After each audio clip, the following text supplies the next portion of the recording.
Sir, we are federal immigration agents conducting an enforcement action. Do not interfere. That man served this country. He's disabled. What's your probable cause? Step back. This is a federal matter. Federal matter based on what? A list? He was born right here. Show the warrant.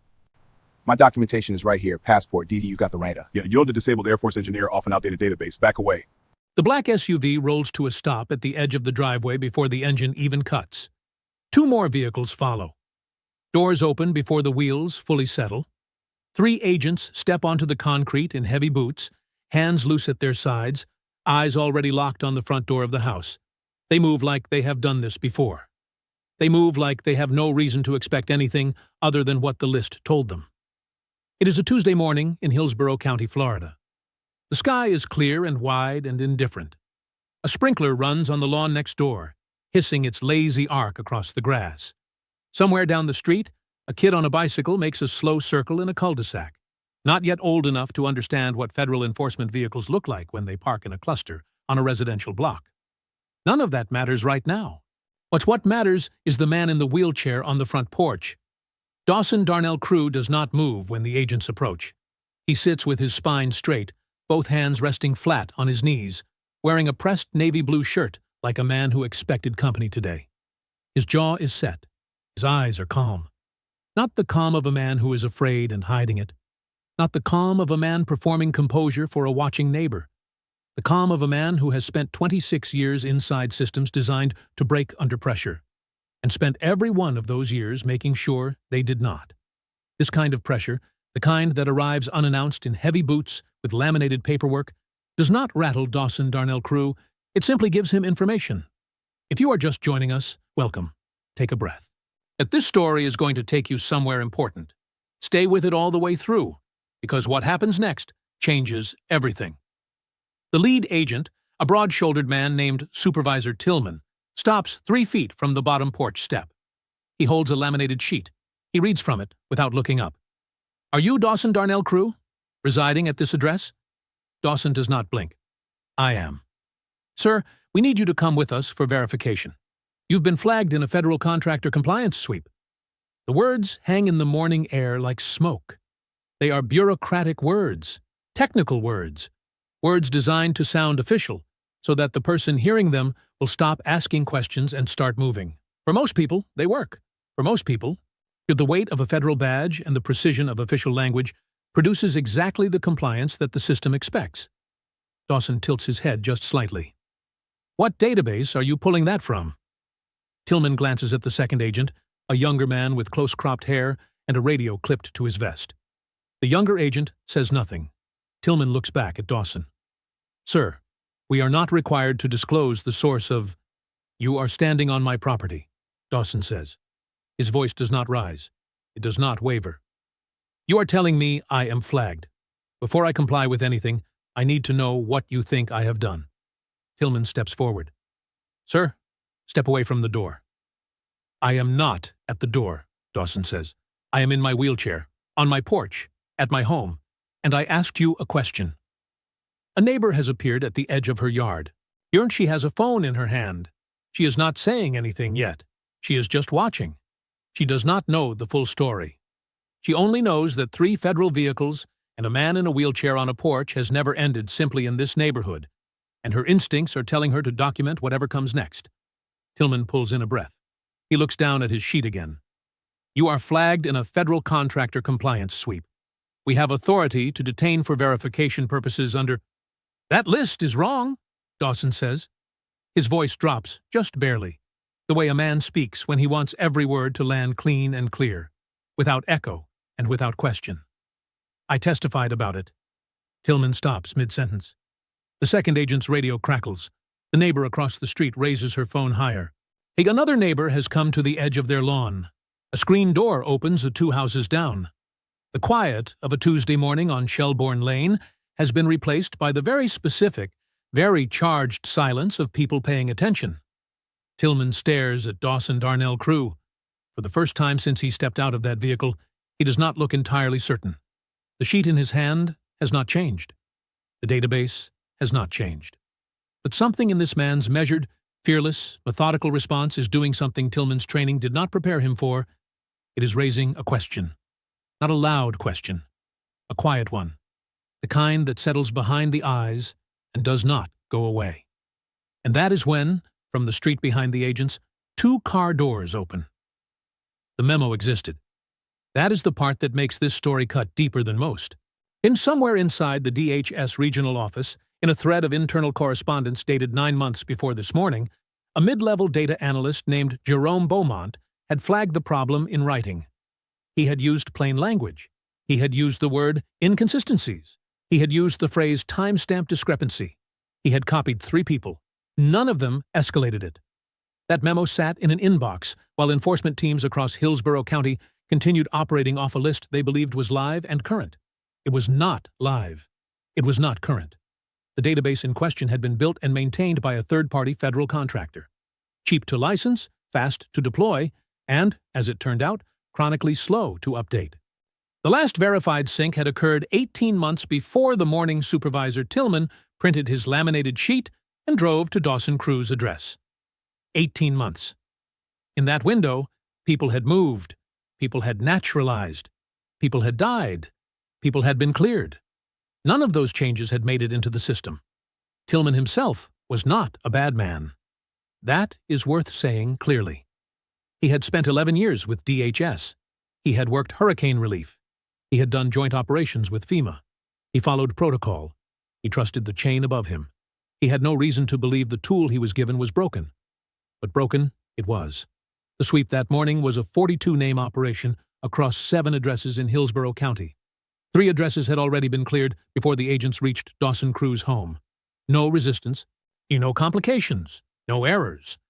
Those 3 went smoothly because those 3 names had not appeared on any prior public records of note. Dawson's name was different. It was highlighted in red on the printed list. Red, which in the field meant elevated priority. Red, which in the database's coding structure meant the subject had appeared in a federal compliance record. Red, which, as the agents did not know, was the result of a cross-reference error that had pulled Dawson's name from a federal contractor registration form he had legally submitted 4 years earlier as part of his post-military consulting work. He was registered. He was cleared. He was legal in every sense of that word.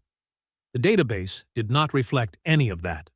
And it was the same week, the exact same week, that Dawson had appeared before a federal oversight panel to warn about unsynced contractor databases. Not the week before, not a month prior, the same week. There is a word for that kind of timing, and the word is not coincidence. The word is systemic. The word is institutional.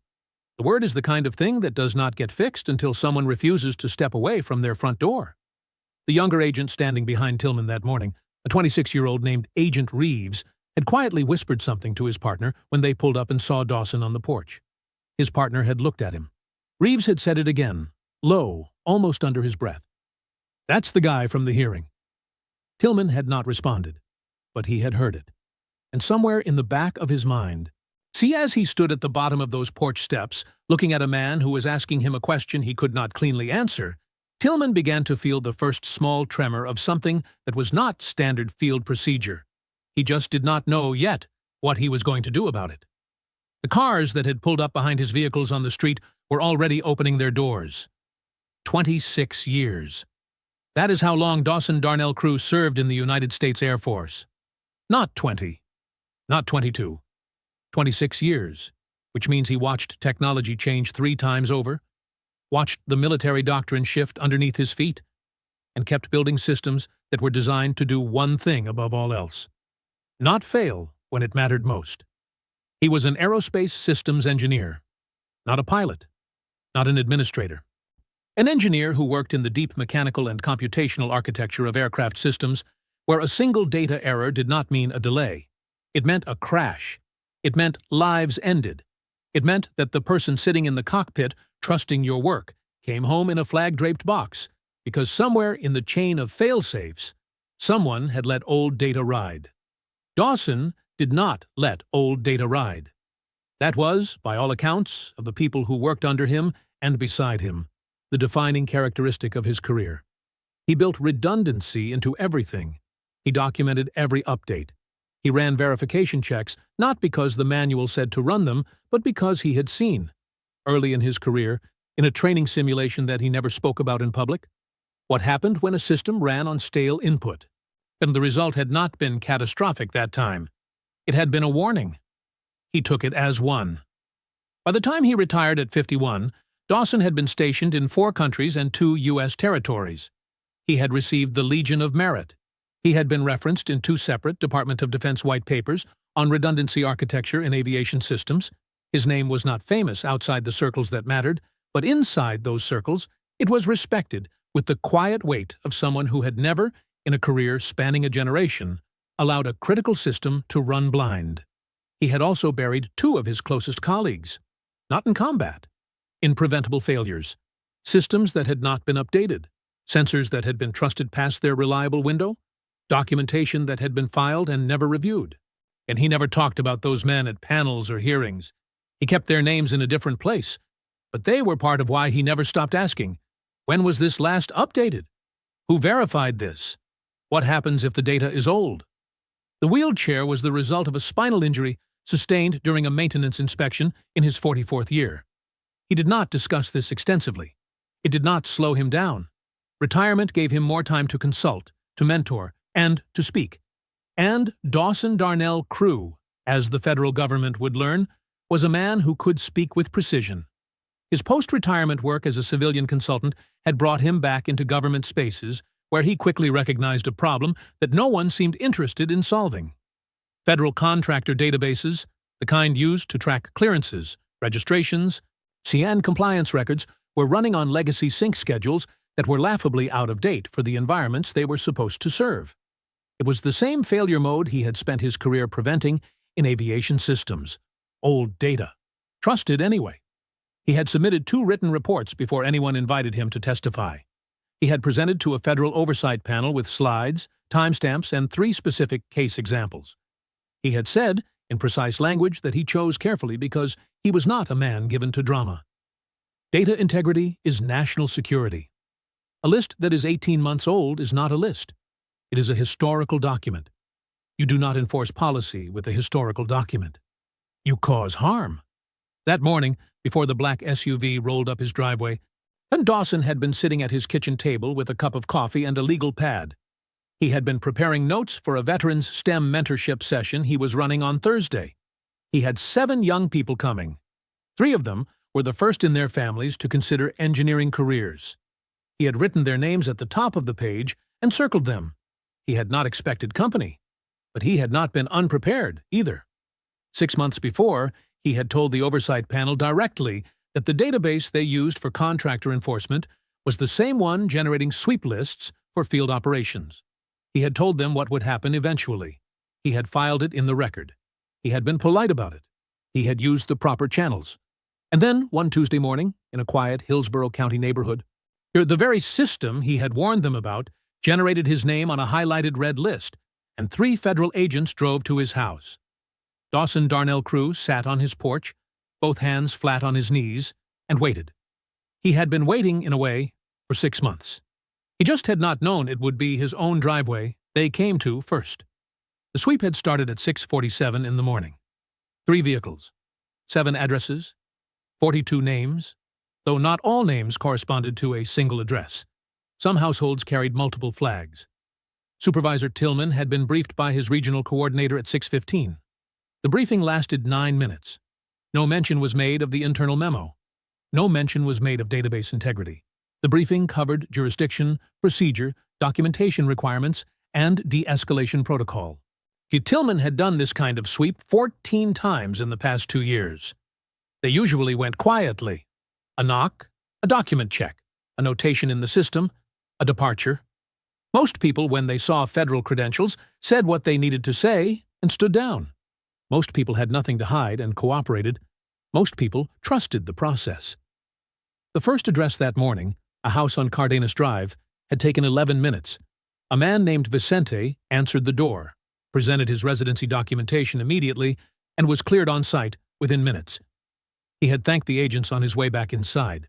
Tillman had noted it in the log with a simple cleared notation. The second address, a townhouse on Weatherstone Court, had taken 23 minutes. Longer because the resident, an elderly woman who spoke limited English, and had needed her daughter to translate. But again, cleared. Documentation confirmed. No incident. The third address had been empty. A notation was made for follow-up. Then they arrived on Shelbourne Lane. The neighborhood was what real estate listings called established. Mature oak trees arched over the sidewalks. The houses were brick and well-kept, with sculpted hedges and mailboxes that matched the shutters. It was the kind of street where people kept their lawns and knew their neighbors and left their garage doors open on Saturday mornings without thinking twice about it. Dawson Crew's house sat at the center of the block. Cream brick, dark shutters, a wide front porch with 2 hanging planters that were starting to show early spring color. American flag mounted neatly beside the door. Retirement plaque visible through the glass panel. See, Tillman had read the file summary during the drive. Retired military, civilian consulting, contractor registration flag. The system had marked it elevated priority because of the contractor registration cross-reference. Tillman had not questioned that. The system was the system. Agent Reeves had been the one who recognized the name. He had watched the congressional oversight hearing footage online 3 weeks earlier, had sent the link to a friend with a note that said, "This guy is going to change something." He had not expected to be standing in this man's driveway. When the SUV pulled up and Reeves spotted Dawson already on the porch, upright, still, watching them with eyes that registered everything, he had leaned toward his partner and said it quietly, "That's the guy from the hearing." His partner had not responded. Yet Tillman was already out of the vehicle. A woman 3 houses down had come to her porch to check her mail, seen the federal vehicles, and stopped walking. She stood holding her mail against her chest. Down the block, a man walking a retriever had also stopped. He was not looking at his phone. He was looking at the driveway. The sprinkler on the next-door lawn clicked off. The neighborhood went quiet in the way neighborhoods go quiet when something has shifted, and everyone present can feel it, but no one yet knows what direction it will move. Tillman was at the foot of the porch steps when Dawson spoke first. "Before I comply," Dawson said, "I need to know what you think I have done." Tillman looked at his sheet. He looked at the man in the wheelchair. He looked at his sheet again. The sheet said elevated priority. The sheet said nothing about the hearing, and then his radio crackled, and Agent Reeves's voice came through low and tight. "Supervisor, we have people on the street." Dawson held out his hand before Tillman finished his second sentence. The documents were already there, a dark leather folder laid open across his lap, positioned as if he had known exactly when to reach for it. He extended the passport first. United States of America. Navy blue cover, the gold seal pressed into the front panel, the edges worn from years in coat pockets and overseas customs lines. He held it the way a man holds something that should end a conversation. Steady. Certain. Tillman took it. Opened it. Looked at the photograph, at the name, at the entry stamps running across multiple pages. He looked at the expiration date. He handed it back, without a word. TDD214, Dawson said. He produced it from the same folder, the paper that military families know by heart, the certificate of release or discharge from active duty. This one showed 26 years of service, retirement rank, and commendations that filled 2 full lines of text. The kind of document that tells a story without requiring a single spoken word. Tillman looked at it for a long time. Then he handed it back. "And my federal consulting registration," Dawson said. He produced a third document. The very contractor registration that had generated the database flag was now in Tillman's hands. The original paperwork, fully stamped, fully signed, showing not a violation, but a legal filing. The database had flagged its existence. The actual document showed it was clean. Agent Reeves, standing 2 steps behind Tillman, said nothing. And he could see all of it. 3 documents, a passport, a discharge certificate, a cleared registration. Together they should have produced one outcome. They should have produced an immediate stand-down. "Sir," Tillman said. He paused. "The database flag supersedes field documentation for initial verification. I need to call this in for confirmation." Dawson did not raise his voice. "Then call it in." "I'm going to need supervisor verification from the regional office before—" "Then request it," Dawson said. "Right now, while I watch." Tillman stepped back half a step. He lifted his radio. He pressed the button. He spoke the request into the device. And then he waited. The regional dispatch took 4 minutes. 4 minutes in which no one on that porch moved, in which the woman 3 houses down had not gone inside. See in which the man with the retriever had been joined by two more neighbors, in which the cars parked on the street had yielded their passengers, and those passengers had positioned themselves at the property line. Silent, recording, unmovable. Tillman's radio came back. The verification call was not available through field radio. It would require a formal call through the office line. Dawson looked at Tillman with the expression of a man who had expected exactly this answer.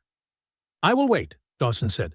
"I have been waiting 6 months for someone in your system to answer a question this simple. A few more minutes won't change what the answer is." There is a moment in every confrontation when the person with institutional authority realizes the ground beneath them is not as solid as the paperwork said it would be. And this was that moment for Tillman. He had the badge, he had the vehicles, he had the list. And the man in front of him, without raising his voice once, had laid out 3 pieces of federal documentation that said, "Your list is wrong." Tillman pulled out his cell phone. Behind him, 6 people stood at the edge of the driveway. They were not running, not shouting. They moved with the measured, organized presence of people who knew that a camera in one steady hand was worth more than 100 raised voices. A woman in a black beret led them. Her name was Ayanna Josephine Wells.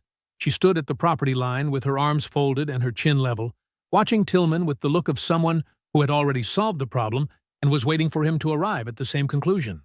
And she had been listening to a police scanner since 5 in the morning. Tillman stared at his phone. He stared at the cameras.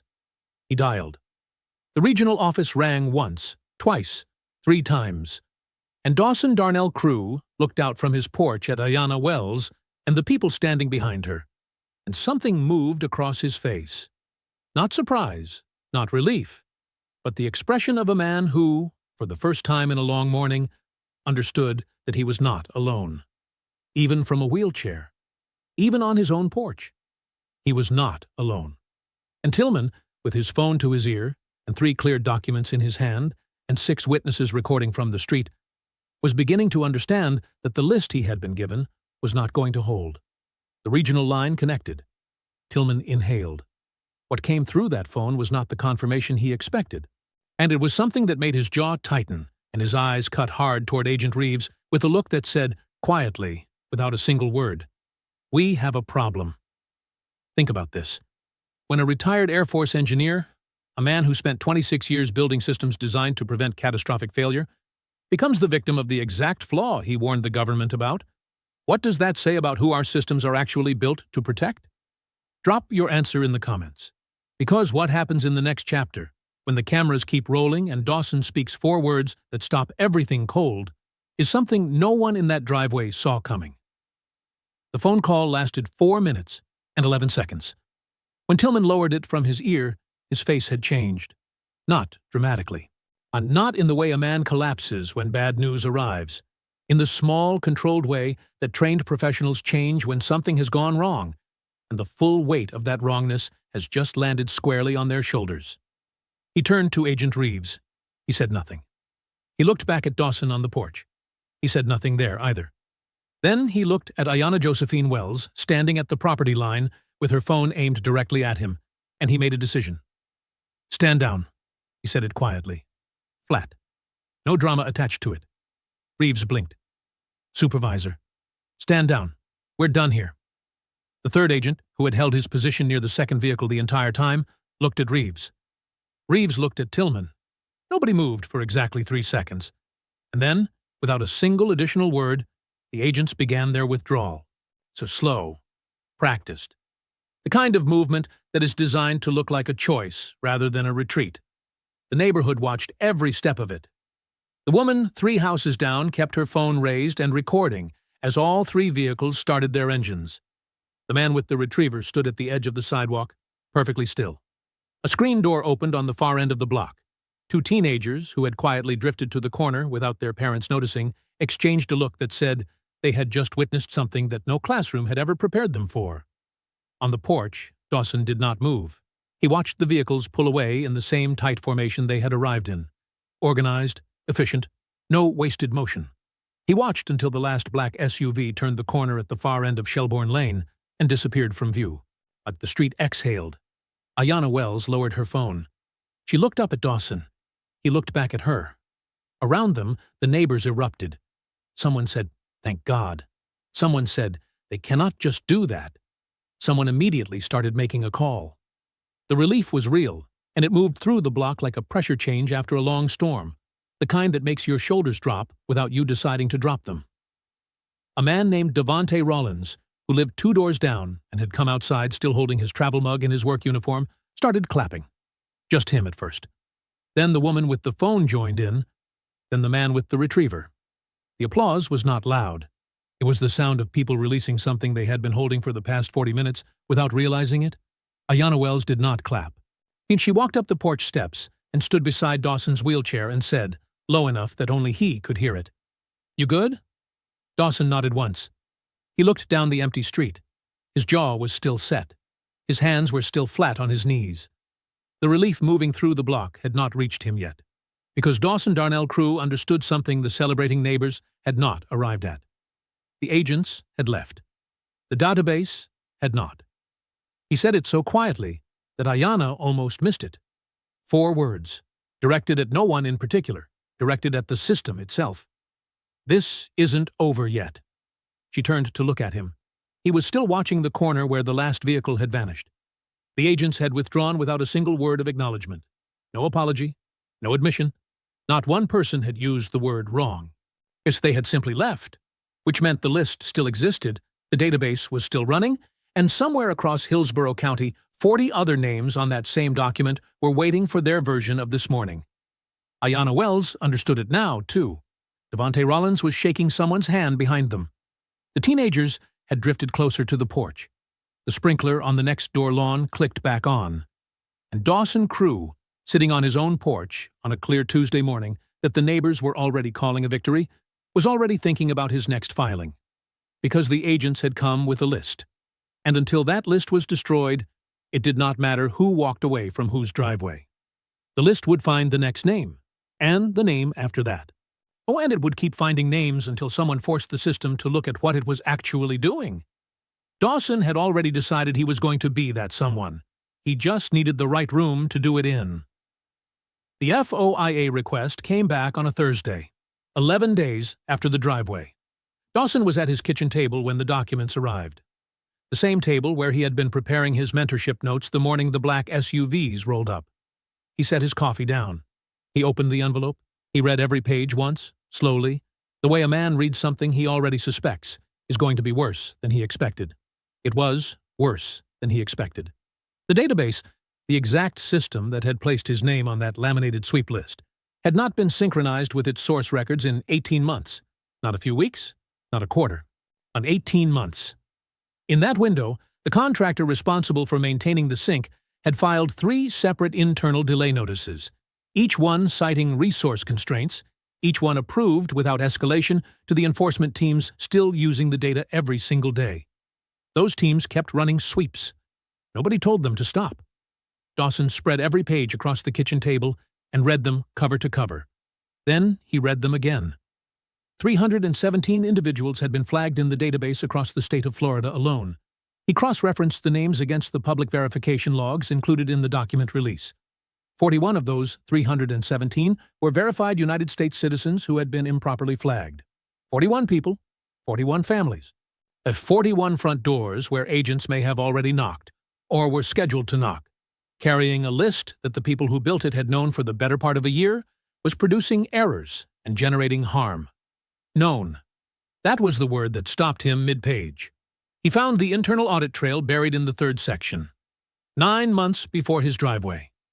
9 months before Tillman printed that sheet and drove to Shelbourne Lane.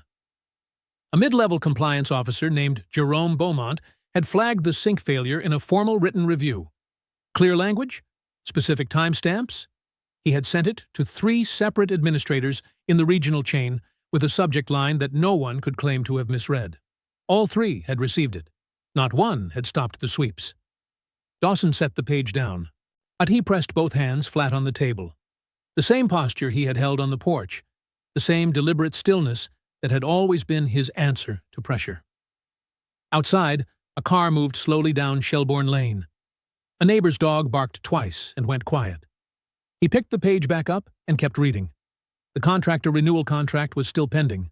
The company responsible for the broken database had submitted a renewal bid, and was sitting in administrative review while the enforcement machine kept moving. Administrative review. It had the sound of something being handled. It was not being handled. It was being delayed, while 41 improperly flagged citizens went about their lives not knowing their names were still on an active list. Dawson photographed every page. He sent copies to 2 attorneys. He called Ayanna Wells, who listened without interrupting, and then said, "Send me the photos right now." He called a federal data accountability advocate named Marceline Okafor, who had spent 3 years building a case file on contractor database failures and had been waiting for exactly this level of documented evidence to move forward publicly. Marceline picked up on the first ring. "How bad is it?" she asked. 9 months, Dawson said. They had it in writing for 9 months and kept running sweeps. 4 seconds of silence on her end. Then, "Send me everything tonight. Every page." Here is the question that deserves your honest answer below. When a government agency receives a documented written warning that its enforcement database is generating false flags against its own citizens, and the sweeps continue anyway, what is the right word for that choice? Not a system glitch. Not an oversight. A choice. Write it in the comments because the people reading them need to hear what you think. And what Dawson was about to carry into a federal hearing room was no longer just his own story. It was 317 stories, and the hearing was already on the calendar. What the panel chair said when she reviewed the audit trail was the kind of question that federal agencies spend enormous effort never having to answer in public. And the contractor representative sitting at the far end of that table, with 2 attorneys beside him and a journalist's recorder already running on the table, was about to discover that no amount of legal preparation turns a non-answer into an answer when the right person is asking the question twice. So the hearing room on the 4th floor of the federal building in Tampa was not large. It held 22 seats for attendees, a panel table with 7 chairs, a witness chair positioned under a fixed overhead light, and a wall of windows that let in the kind of flat afternoon sun that makes everyone in the room look tired. It was the same room where Dawson had testified 6 months earlier about database integrity. It looked identical. Same carpet, same water pitchers, same federal seal mounted on the wall above the panel. Everything else was different. This time, Dawson was not an invited speaker offering a cautionary observation. He was a documented victim of the exact failure he had warned them about. He wheeled to the witness position at 9:43 in the morning, set his folder on the table, and looked at the 7 panel members with the same steady expression he had held on his porch. The one that said he had come to answer every question and ask a few of his own. The DHS Data Integrity Division Director, a woman named Deputy Director Celeste Armand, sat at the far left of the panel table. She had been in the position for 2 years. She had received Jerome Beaumont's memo. Her name was on the distribution list. When Dawson's attorney had submitted the FOIA documents to the panel in advance of the hearing, Celeste Armand had requested a 15-minute recess before proceedings began. The request had been denied. The contractor representative was a man named Gregory Wainfield. He had flown in from the company's regional office in Atlanta. He was wearing a blue tie and an expression that communicated careful legal preparation. And he sat with a thick binder in front of him and an attorney on either side. Ayanna Wells sat in the 3rd row of the attendee section. Marceline Okafor sat beside her with a legal pad already half filled with notes. Devontae Rollins had driven over on his lunch break and taken a seat near the back. A journalist from a Tampa investigative outlet sat 2 chairs down with a recorder on the table in front of her, authorized under public hearing protocol. The body cam footage from Supervisor Tillman's vest played on a mounted screen at 12 minutes past 10. The room watched it without speaking. On screen, Dawson's voice was perfectly clear. Every word he had said on that porch. Each request for documentation, each calm refusal to move before his question was answered. At each moment where the agents had cited the database over 3 pieces of verified federal identification, played back in full, time-stamped, unedited. When it reached the moment where Tillman said the database flag supersedes field documentation, someone in the attendee section made a sound that was not quite a word. The panel chair, a senior congressional oversight member named Representative Delphine Wharton Hayes, watched the footage with her hands folded in front of her. She had been in federal oversight for 19 years. She had seen a great many things in that time. When the footage ended and the screen went dark, she looked at Deputy Director Celeste Armand for a long moment before she spoke. "How many other lists," Representative Wharton Hayes said, "are currently operating on outdated data?" Celeste Armand opened her mouth. She closed it. She looked at her own notes. She looked at the water pitcher. She looked back at the panel chair. She did not answer. The room held that silence like a held breath. Gregory Waynfield's attorney leaned in and whispered something in his ear. Waynfield did not react visibly. Marjolaine Okafor wrote 3 words on her legal pad and underlined them twice. Representative Wharton Hayes asked the question again. Same words, same tone, slower. How many other lists are currently operating on outdated data? The answer that finally came was not an answer. It was a qualification, a reference to ongoing internal review, a suggestion that the scope of the question would require additional assessment before a complete response could be provided to the panel. Dawson Darnell Crew sat in the witness chair and watched a federal official refuse to answer a direct question with a direct answer.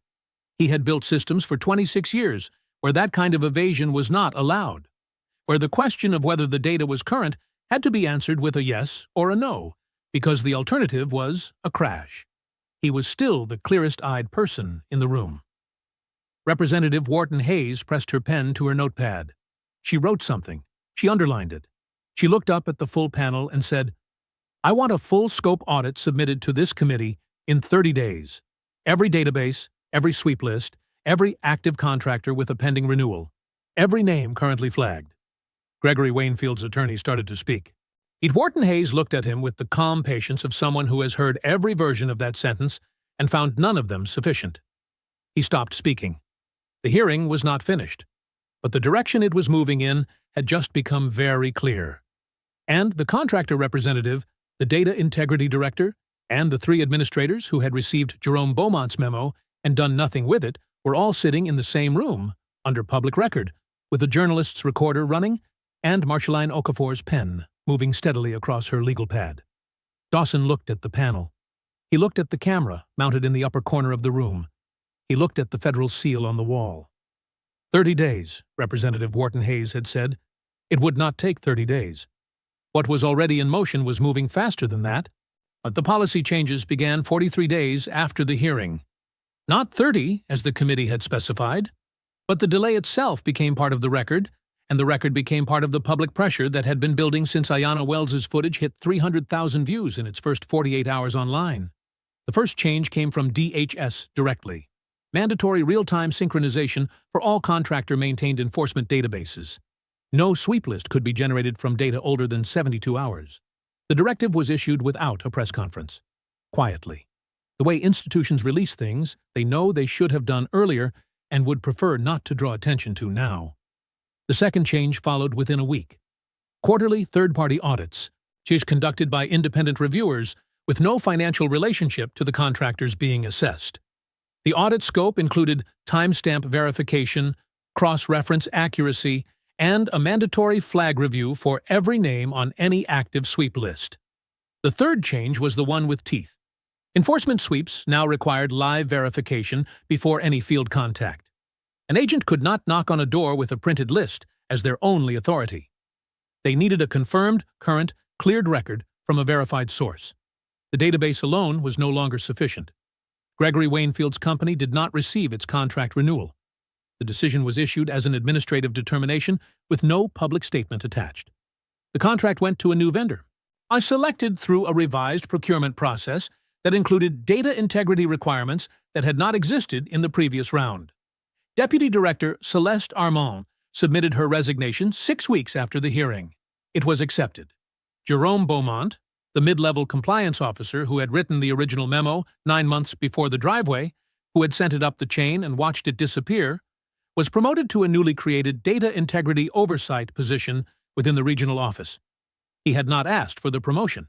He had simply kept doing his job. Sometimes that is enough. Sometimes doing the right thing and filing it in writing and refusing to pretend the problem does not exist turns out to matter, even when it looks for a long time like it does not. And the DHS Public Data Transparency Dashboard launched 3 months after the hearing. Dawson had not been asked to help design it, but 3 of its core verification principles came directly from language in his original testimony. Language that the panel had entered into the federal record 6 months before anyone drove to his house.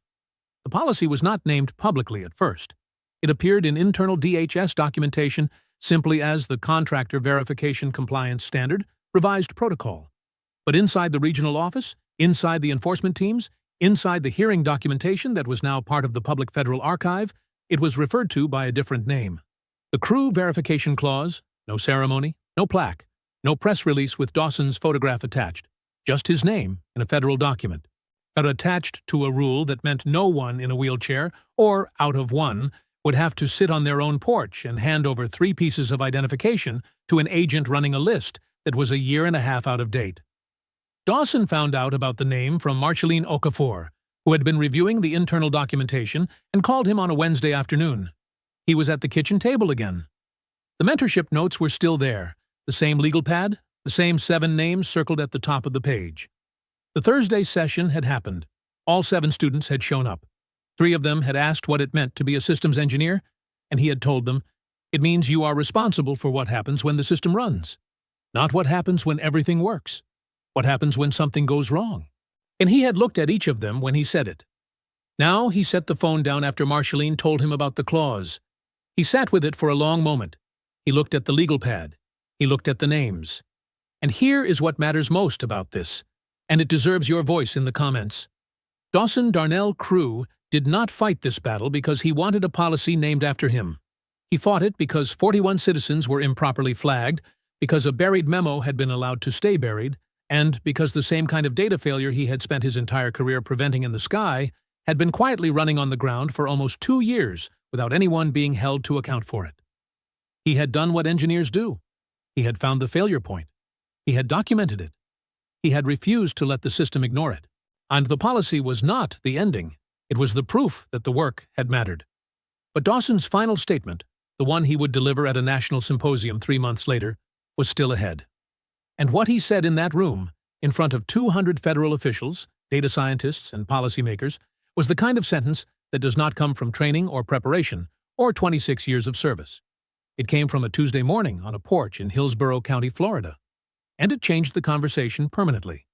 The Federal Data Ethics Symposium in Washington, D.C., drew 214 registered attendees, policy directors, data architects, congressional staff, 3 sitting representatives, journalists along the back wall, and in the front row, Ayanna Josephine Wells in her black beret, a Marceline Okafor with a fresh legal pad, and Devontae Rollins in the same work uniform he had worn the morning this whole thing began. He had taken a personal day and driven 14 hours to be there. He was not going to dress it up as anything other than what it was. Dawson Darnell Crew was the final speaker of the day. He wheeled to the podium at 4:47 in the afternoon. The room had been running for 6 hours. When Dawson reached the microphone, it settled, the way a room settles when the people inside it recognize that what they are about to hear is different from what came before. He did not use slides. He spoke from what he knew. He talked about aerospace systems, about redundancy. He talked about the principle that a failsafe is only as good as the data running through it, and that an outdated input in a system designed to protect people does not produce a minor inconvenience. It produces a catastrophic outcome for whoever is on the receiving end of the error. He talked about the difference between a system that fails because no one foresaw the problem and a system that fails because someone foresaw it, documented it, and the documentation was ignored. Then he talked about a Tuesday morning in Hillsborough County, Florida. He spoke the way a man speaks when he has already paid for the words he is saying, when the story is not theoretical, when the policy is not abstract, when the stakes have already shown up in heavy boots at the foot of his own porch steps. The room was completely still when he finished, and he looked at the front row. He looked at the full room. He said, "I spent 26 years building systems designed to prevent catastrophic error. What happened in my driveway proved that outdated data can be just as dangerous as broken machinery. The only difference is that broken machinery makes noise when it fails. A broken database is quiet. It sends agents to the wrong address on a Tuesday morning and files the paperwork like nothing happened. The question is not whether your system could fail. Every system can fail. The question is what you have already done to make sure you will know it when it does." He closed the folder. He looked at the room one final time. "Check your timestamps," he said. "That is all." Devontae Rollins started clapping from the front row. He did not wait for anyone else. The rest of the room followed. Ayanna Wells stood up first. Then the row behind her. Then the row behind that, until 214 people were on their feet. Not 3 agents on a driveway that changed federal procedure. A timestamp no one thought to check. One man who refused to step away without an answer. That was all it took. If this story moved you, if it made you think about what happens when systems run blind, and one person refuses to accept that, share it right now. Send it to someone who needs to hear it. Drop your thoughts in the comments below, because your voice matters here, and the people reading it will be moved by what you write. And if you are not yet subscribed to this channel, hit that subscribe button and turn on the notification bell. We bring you stories of real courage, real accountability, and the kind of change that starts when one person refuses to accept a broken answer. Stories that challenge you. Stories that stay with you. Do not miss a single one. Dawson drove home on a Thursday. He sat at his kitchen table. He picked up the legal pad with 7 circled names at the top. He wrote the date for the next session. He circled that too. Then he picked up his coffee and looked out at Shelbourne Lane. A timestamp. That was all it took. A timestamp no one thought to check.